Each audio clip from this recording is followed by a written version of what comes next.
Mga par! Napag-usapan nga natin last video ang Sendo in Mexico arc kung saan ninanting ni Sendo si Alfredo para hamunin dito sa isang laban. At dito din natin nakita ang historic na aktaw ng Naniwa Tiger laban kay Ricardo sa sparring. Ngayon naman, pagkikwentuhan natin ang importance of the support role arc part 1 kung saan napatanong ang mga tao kung bakit nga ba talaga nag-retire si Ippo Makunochi. Matapos ang naging sparring ni Sendo at Ricardo, kinabukasan, nag-prepare si Ippo papuntang class reunion dahil inimbitaan siya ni Umezawa. Nang dumating ito sa Kimura Izakaya kung saan gaganapin ang reunion, nagulat ito dahil ang mga dati nito kaklase ay sobrang excited nang makita siya.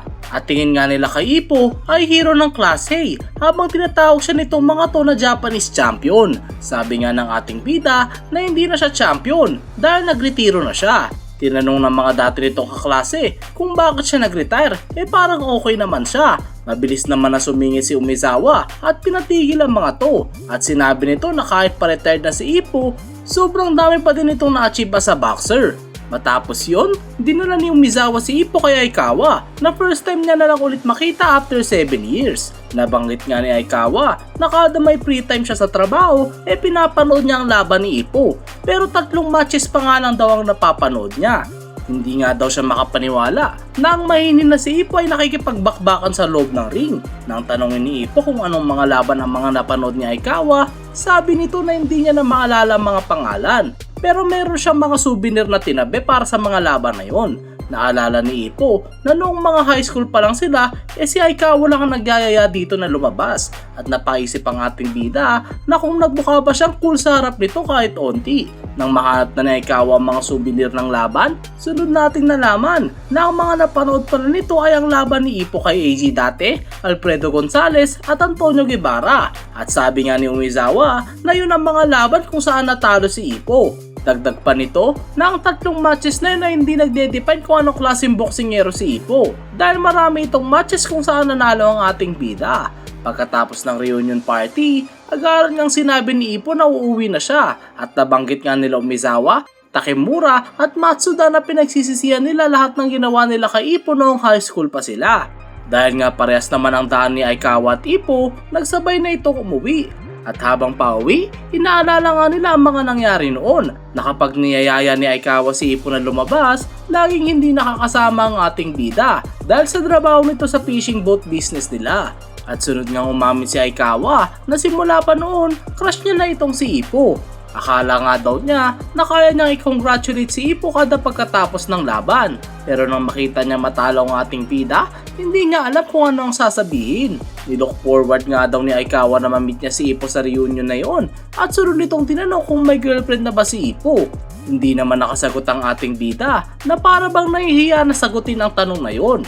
Kaya naman nagets na agad ito ni Aikawa at humingi ng sorry dahil nagiging madaldal nga daw siya pag nakakainom.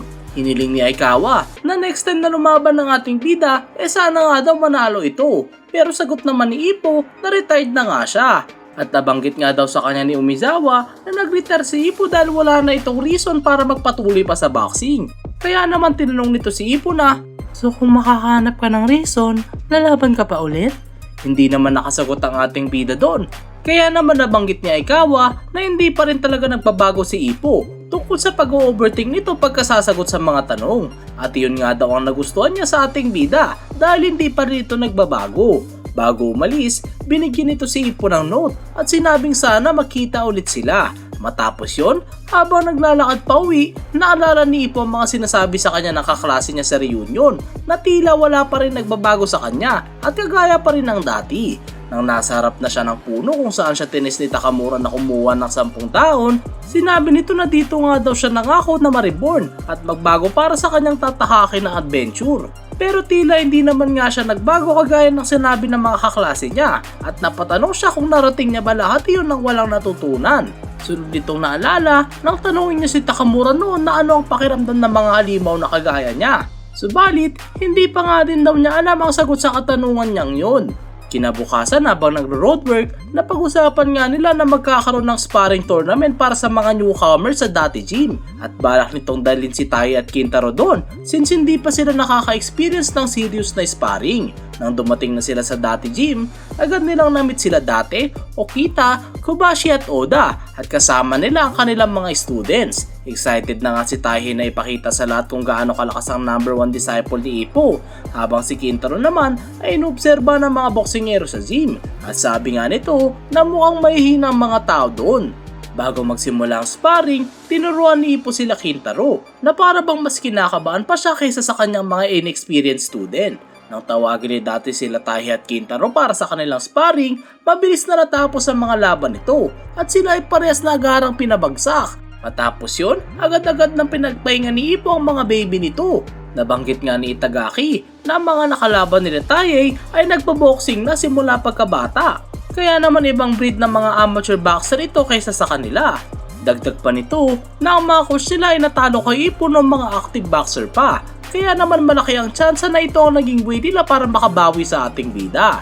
Matapos yun, biglang dumating si Fuji na nagmamadali. Binalita nito kila Date na si Ricardo nga daw ay pinabagsak ni Takeshi Sendo. Sabi nga nila Oda na since parehas ngang bumagsak si Sendo at Ricardo, may tsansa na baka nagkabuhol lang ang mga paa nito.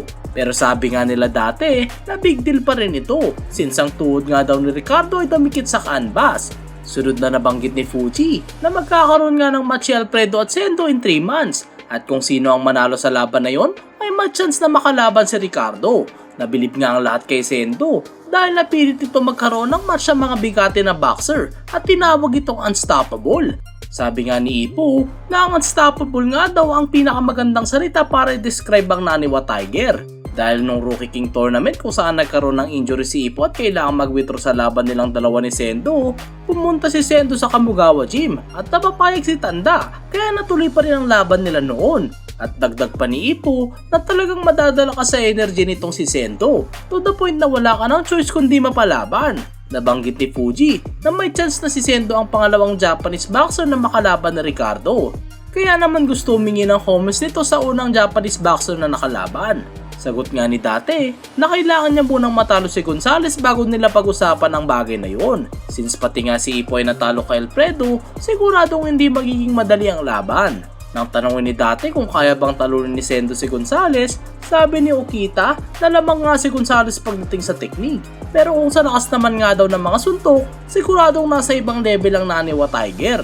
Sumagot naman si Kobashi na boto siya kay Sendo kung sakaling kumonekta ang suntok nito kay Alfredo. Dahil nasisiguro niya first time makakatapat ni Alfredo ng may malabombang suntok na kagaya ng sa Naniwa Tiger. Ang naging sagot lang naman ni Ippo doon ay sigurado magiging magandang laban na yon. Bigla namang may sumingit at napatanong kung okay lang ba si Ippo sa senaryo na yon. Na kahit nga natalo niya si Sendo dati, ito ang nagkaroon ng opportunity na makalaban si Ricardo. Sunod nating nalaman na si Yuji pala ito, ang anak ni Date. Ang humingi ng request kay Ippo noon na talunin si Ricardo matapos matalo ang kanyang tatay dito. Sunod nitong sinabi na, akala ko since hindi ko maabutan si Ricardo sa ring dahil bata pa ako, merong boksingero na gagawa nun para sa akin. Naniwala ako na ikaw yun. Ang sagot mo sa akin noon na wala ka pang chance na manalo kay Ricardo. At sunod nitong napatanong kung kailan siya magkakaroon ng chance manalo since retired na nga ito. Agara namang humingi ng sorry si Date kay Ippo dahil hindi nga dapat sinabi yun ni Yuji since hindi naman niya naiintindihan ang nangyari. Dahil din doon, hindi na kinaya ni Oda at tinanong nito si Ippo kung anong nangyari sa ating bida since kaya pa naman itong lumaban. Dagdag pa nito na sayang nga daw ang chance since malakas nga itong si Ippo. Tingin nga daw nila sa kanya na siya ang representative ng generation nila. Kaya naman na mag-retire ito na para bang tumakbo lang sa responsibilities, parang lumabas na mahina din sila. Agara naman itong pinatigil ni Okita at Kobashi. At kung napagdesisyonan nga daw ni Ippo na mag-retire na, wala na silang say doon. Since pati din naman sila ay nagretiro na sa pagbaboxing. Nang umalis na sila Ippo sa dati gym, nabanggit ni Fuji na wala naman nagsabi na nagkaroon ng neurological damage itong si Ippo. At hindi niya nga din daw alam kung ano ang buong storya. Pero napagdesisyon na ni Ippo na i-take over ang kanilang family business bago pa madisgrasya sa boxing. At understandable naman nga daw yun, knowing Ippo na pinalaki ng single mother. Sabi nga nila Okita na as a retired boxer, dapat nga naiintindihan nila ang naging desisyon ni Ippo. Pero ang nangyari, hindi pa rin nila magets kung ba't nagretiro ang ating bida. Nang ipakita naman sila Itagaki tila napaisip naman si Ippo sa mga nasabi sa kanya ng mga tao sa dati gym. At habang nangyayari yun, tinanong ni Kobashi si Date kung ano ang naisip nito noong bumalik siya sa ring after nitong magretiro. Sagot ni Date na wala nga daw siyang naisip, hindi ang utak, kundi ang puso ang ginamit niya. Sunod nitong nabanggit na para nga daw sa mga normal na tao, malimpyerno ang loob ng ring. Kaya ang kinakailangan mo nga daw para bumalik sa malaimpyerno na lugar na yun ay ang apoy sa puso mo na gusto mong bumalik. To the point na kahit pa masunog ka ng apoy sa impyerno, lalabanan mo ito gamit ang sarili mong apoy. At sa case nga daw niya nung nag-retire siya, napil niya na naglalagablab pa rin ang apoy sa puso niya.